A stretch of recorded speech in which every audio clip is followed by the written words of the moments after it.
बहुत बहुत शुक्रिया और सबसे पहले मुबारकबाद रिजवान भाई को और तमाम उन लोगों को जिनको अवार्ड्स मिले हैं। मेरी तरफ से बहुत बहुत मुबारकबाद अवार्डीज़ को। आप सब लोग पहले से ही विनर थे, सिर्फ आज के दिन हमें इसको रिकग्नाइज करना बाकी था।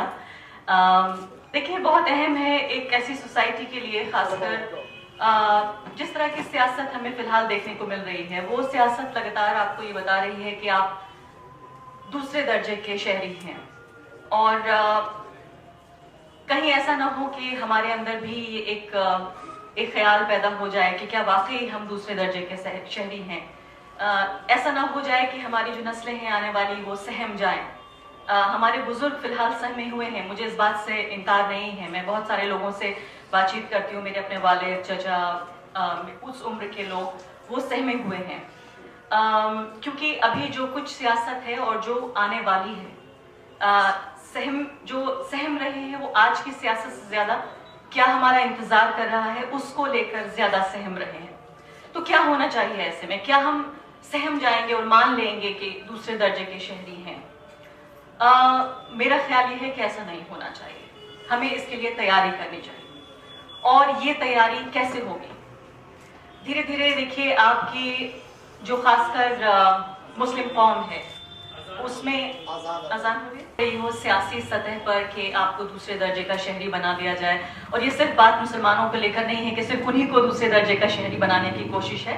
ये एक हमारी सोसाइटी के, इस मुल्क के बड़े हिस्से को बनाने की कोशिश है ताकि एक बहुत छोटा हिस्सा जो है वो हमेशा हमारे ऊपर एक रूलर बन सके, हमारे ऊपर जो है वो अपना कब्जा जमा के रखे। तो ये बहुत एक भूल में रहना कि शायद ये एक कौम की तरफ या एक तरह जो है वो माइनॉरिटीज, रिलीजियस माइनॉरिटीज जो है उनकी तरफ एक तरह का ये हमला है, शायद हमें इस भुलावे में नहीं रहना चाहिए। लेकिन मैं ये कह रही थी कि जो तैयारी की हम बात कर रहे थे कि कैसे जो है वो हमें तैयारी कैसे करनी है।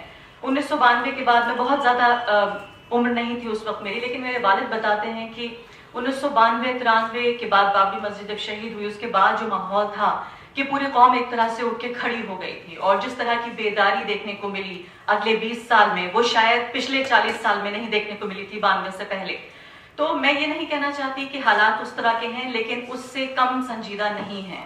मस्जिदें नहीं टूट रही हैं लेकिन अना टूट रही है। लोगों की जो जहनियत है, जो उनका जो एक प्राइड है वो टूट रहा है कि क्या वाकई हम इस मुल्क के उतने ही हिस्सेदार हैं जितने हुआ करते थे, या ये वो मुल्क जिस पे हमने एक इस्लामिक पाकिस्तान को हमने रिजेक्ट करके एक सेक्युलर हिंदुस्तान को चुना।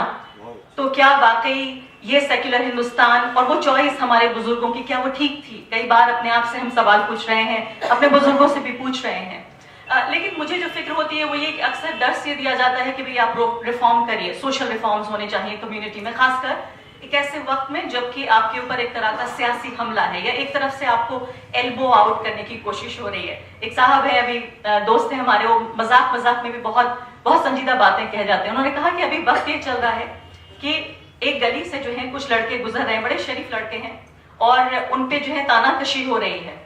उसके बाद अगला दौर ये आ रहा है कि लोग जो है उनको कोहनियां मार रहे हैं। तो अभी तानाकशी भी हो रही है, कोहनियां भी मारी जा रही हैं, लेकिन अभी वो लड़के रिएक्ट नहीं कर रहे हैं। अभी हम उस दौर में हैं जहां तानाकशी भी है, कोहनियां भी मारी जा रही हैं, लेकिन रिएक्शन नहीं है। तो बार बार ये कहा जाता है कि सोशल रिफॉर्म्स होने चाहिए, लेकिन उसका जवाब ये है कि भाई जो कम्युनिटीज, जो मुआशरे सहमे हुए हैं, वो मुआशरे जो कि एक तरह की गैर महफूज जहनियत, जो इनसिक्योर मेंटालिटी है उसके साथ जी रहे हैं, कम्युनिटीज जो कि कॉन्फिडेंट नहीं है, आप उनसे कैसे रिफॉर्म की उम्मीद करें? क्योंकि अपने अंदर भी सुधार के लिए आपको एक तरह की स्टेबिलिटी की जरूरत पड़ती है, एक तरह की सेंस ऑफ सिक्योरिटी की जरूरत पड़ती है शायद जब सुधार हम करते हैं। लेकिन शायद यही एक वक्त है, यही इम्तहान है जो आजकल मैं यंग लोगों में देख रही हूँ।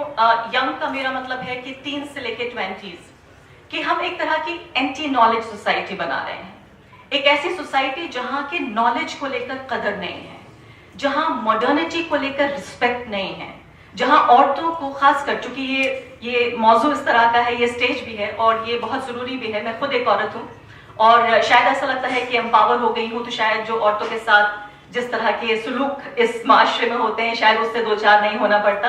मेरे ख्याल से ये एक मजाक होगा ये कहना कि एक जगह पहुंच जाने पर शायद आपको एक औरत होने की वजह से डिस्क्रिमिनेशन नहीं होता। डिस्क्रिमिनेशन के चेहरे बदल जाते हैं। ڈسکرمنیشن ہر روز اس کا شکار ہونا پڑتا ہے. تو ایک طرح کی کن ذہنی جو ہے وہ سوسائٹی میں آئی ہے, اور میں اچھی طرح سے سمجھ رہی ہوں کہ جن سوسائٹیز کو کے اوپر جیسے میں نے کہا کہ کوہنی ماری جا رہی ہے, ان کو ایک طرح سے they are being push to the wall. ایسے میں جو ریئیکشن ہو رہا ہے وہ ریئیکشن اچھا نہیں ہے, وہ خراب ریئیکشن ہے. ریئیکشن ہونا یہ چاہیے تھا کہ شاید ہم اپنے کو تیار کرتے آنے والے حالات کے مد نظر, لیکن ہو یہ رہا ہے کہ ہم اپنی عورتوں کو پردے میں بھیج رہے ہیں, انہیں گھر میں بھیج رہے ہیں, ان کی ترقی روک رہے ہیں, ان کو اسکول کالجز نہیں جانے دے رہے ہیں. اور ایک طرح کی جو پیٹرنائزنگ جو ایٹیٹیوڈ ہے وہ سوسائٹی میں میرے خیال سے پہلے سے زیادہ نظر آ رہا ہے. اور یہ وجہ ہے صرف وہی ڈومیننٹ جو پالیٹکس ہو رہی ہے آج کل, ایک ایسی میجورٹیرین پالیٹکس جس میں جو ہے آپ کو you are being push to the wall, but آپ ریئیکٹ جو کر رہے ہیں وہ اپنی عورتوں کو اپنی کن ذہنی کے جو ہیں وہ کے سبب کہیں نہ کہیں عورتوں کو آپ ایک طرح کا پرزنر بنانے کی کوشش کر رہے ہیں. یہ نیچرل ہے, میں یہ نہیں کہہ رہی ہوں کہ یہ انپریسیڈنٹڈ ہے. میں یہ افغانستان میں دیکھ کر آئی ہوں, میں یہ عراق میں دیکھ کر آئی ہوں, میں بہت سارے ملکوں میں دیکھ کر آئی ہوں جہاں بہت طرح کی جو ہے وہ انسیکیورٹیز ان سوسائٹی میں, اور پاکستان میں بھی دیکھ کر آئی ہوں, اور جس کی وجہ سے عورتوں کے حالات پہلے سے بدتر ہوئے ہیں. لیکن خدا رہا ہندوستان میں ویسے حالات نہیں ہیں. آپ اس طرح سے ریئیکٹ نہ کریں. اگر آپ ریئیکٹ کریں تو اپنے کو تعلیم, اپنے کاروبار, اپنے کو اس طرح سے کہ دور اندیشی سے کہ کس طرح کے حالات ہیں اس کے مد نظر تیار کریں. اور اس میں سب سے بڑی ہتھیار ہماری عورتیں ہی ہونے جا رہی ہیں. آپ یقین جانیں, اگر یہ قیادت آپ عورتوں کو دیں گے تو آپ دیکھیے گا کہ یہ معاشرہ کیسے بنے گا.